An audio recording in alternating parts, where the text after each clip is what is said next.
I thought I was the best fighter in the world at that time. I was, How old were you? training from the time I was 4 years old and just crushing and punishing my body. I figured there's no way that anybody else could be doing what I'm doing. I live in the gym. I'm training full time. I got my coach, my kickboxing coach at the time's training us, 3 hours a night, 5 days a week. I'm going to different gyms, sparring.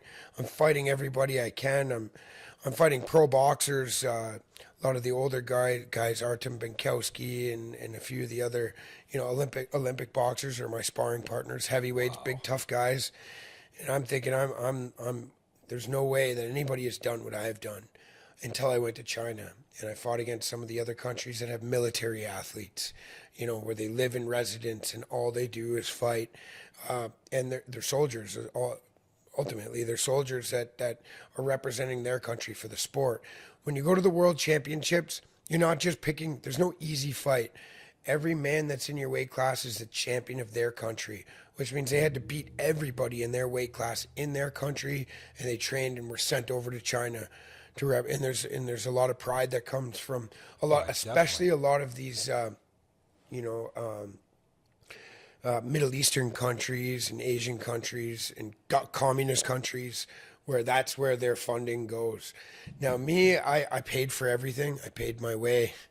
I paid my way down to China. I paid my way for all my training. Canadian programming at its Yeah, man, finest, and right? I was just like a eager Canadian kid that was just eager to bang in the ring, and I learned quickly that, there is other people out there. So I was humbled.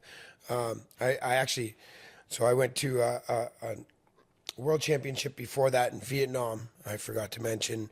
I kind of got smoked in that one. Prepared for the one in China again. I came up short, and then 2 years later, it came to Toronto. And this time, we flew in a coach from Philippines. He lived in my basement for 4 months. He was a 9-time world champion. He trained us 6 hours a day. We do 3 or 4 hours in the morning, another 3 or 4 hours at night.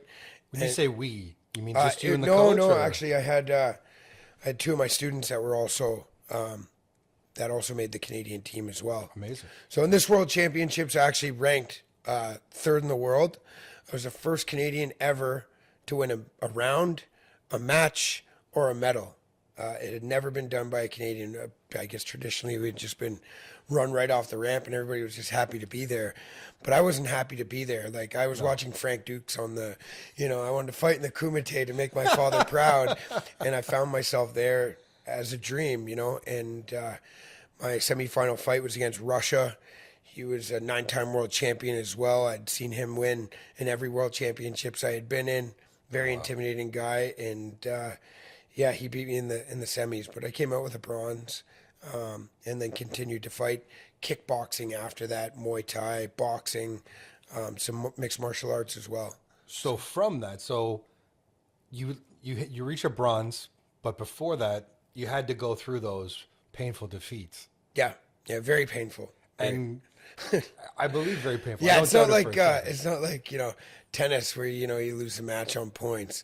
If you've lost a fight, it's usually because you got beat up, right? Yeah, so you're not only humbled, you're literally physically injured as Beaten well. up, yeah, yeah, Yeah. yeah, absolutely. But if you don't do that, if you don't endure those things, are you able to reach even the bronze level? No, no, no. You're never going to go into something like this and just clean house. If you are, then you're in the wrong organization. Anything worth having is worth working for, and that's part of being a champion is overcoming obstacles. There's no good champion that just never encounters controversy or never has to rise up to something. Or like champions, just they have a higher tolerance for failure, whereas other people fail and they say, nope, that's not for me.